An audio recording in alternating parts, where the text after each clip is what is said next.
L'objectif de la journée, c'est déjà de faire connaître l'outil Europass auprès de tous ses utilisateurs potentiels.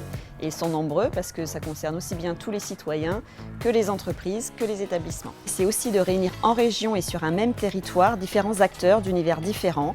On peut se faire croiser des gens de l'univers de l'éducation, de la formation, du recrutement ou de l'emploi et que ces personnes échangent, se parlent et se rencontrent et aient une même vision des compétences transversales et de leur rôle dans l'employabilité aujourd'hui.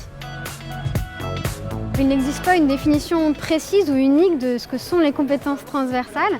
Ce qu'on peut dire, c'est que ce sont des compétences qui ne sont pas techniques ou spécialisées, précises à un métier. Ce sont des compétences qui sont remobilisables dans plusieurs situations professionnelles et même de la vie courante. C'est des compétences qui sont psychosociales, donc liées à soi et liées à son rapport aux autres, comme par exemple la coopération, l'esprit d'équipe.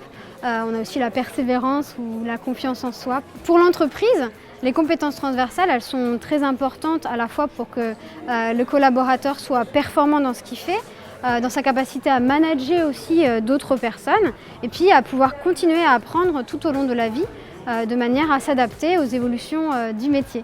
Les compétences transversales sont aujourd'hui un facteur d'employabilité très important pour les candidats. Les entreprises considèrent que les savoirs et les savoir-faire sont des critères incontournables pour leur recrutement et font peser sur les compétences transverses l'essentiel de leur choix pour s'assurer que les candidats s'intégreront bien dans l'entreprise et correspondent parfaitement au candidat idéal que l'entreprise avait en tête.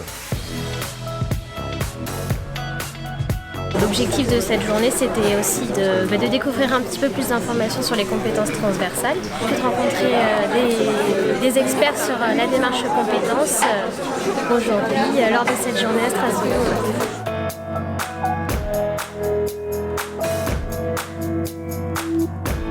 La question de la valorisation des compétences, et notamment des compétences transversales, est un sujet qui est essentiel. Cependant, l'exercice n'est pas facile, puisque quand on se retrouve donc en situation où on est amené à parler donc de ces compétences, on a surtout tendance à décrire ces compétences dures, mais on gomme un petit peu tous les aspects liés à la personnalité, au parcours individuel. Or, c'est ce qui fait le sel donc d'une candidature, c'est montrer donc le potentiel que l'on peut avoir. Et Europass, justement, est une excellente solution, puisque ce portefeuille, à travers des documents, va aider le citoyen à les verbaliser.